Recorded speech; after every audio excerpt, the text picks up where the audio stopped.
So my other pick is a software pick, and I actually emailed you a before and after photo. Oh, well, let me get it up here on my special super duper. But the Compooper. so the other one is called Landmark Lens, and this one I just was experimenting with, and I downloaded just about every one of these on the phone. Now you can do this in Photoshop. This is an app. Yeah, so you can take a bunch of images in Photoshop and actually remove all the people, if you get enough samples.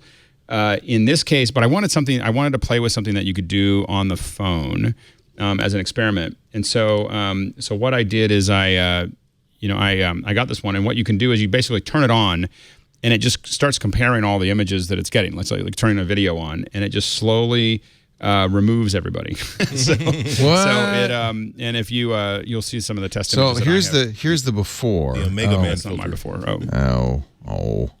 That's the before, right? Yeah, this is the before. Okay, so there's people. This is Angkor Wat. Yeah.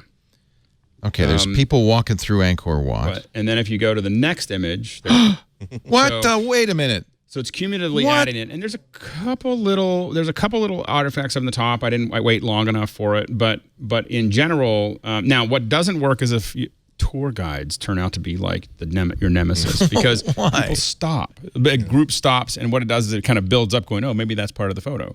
So it's not. So it works better with people moving. Yeah, when you have a lot of people wandering around and moving around, and you leave it sit for a little bit. So this guy in the red back here didn't quite move enough. So he's there, and if I have to go through there and do a touch of Photoshop if you want, or if I left it a little longer, I was getting impatient. This is kind of amazing. Now, is it using photos, or is it using 4K video frames? What's the workflow? I am not sure. Do you take a picture? You turn it on. You basically turn the camera on. Okay. And you hit go, and it just starts taking. Do you need a tripod? Lots of photos. Okay. Yeah, you definitely need a tripod. Because it's comparing pixel to pixel on that process. So stuff that doesn't move is permanent. Yeah. So what happens is it just slowly builds up. Yeah. How long does it take? This took about a minute. That maybe. Long? Okay.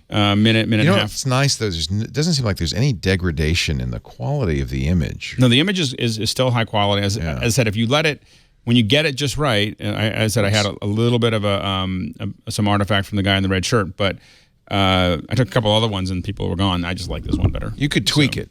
Yeah, you could tweak it.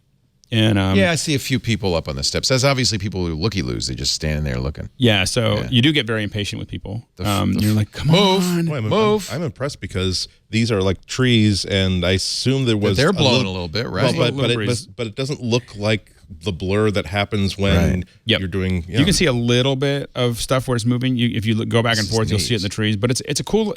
And I downloaded. There's one called I think Tourist Eraser and a couple other ones. And I just didn't find that I was Eraser, aptly named. Yeah. And so so I downloaded a bunch of them that I could find. And if anyone finds a better one, let me know. But right now this is the best one. It's called it's called Landmark Lens. Landmark Lens. It's a couple bucks, so it's not particularly expensive, and it's a fun one to play with. It won't always work, but it's definitely worth noodling with. Yeah. Boy, I wonder if this is what filmmakers use when they want to have an empty city street in New York City. Yeah. Well, a lot of times what we used to do is that used to be a very manual process to build. Like if you look at, I don't know if you remember 405, the movie. That was a lot of photos of the 405 locked off, and then repainting it by hand to do this. Where this would have, especially with cars, you could probably create an empty, on a highway it'll do a pretty darn good job. I was doing it in an intersection, and of course all the stopping and starting, I couldn't quite get rid of everything. But anyway, it's cool. Neat. It's fun. Landmarklens.com.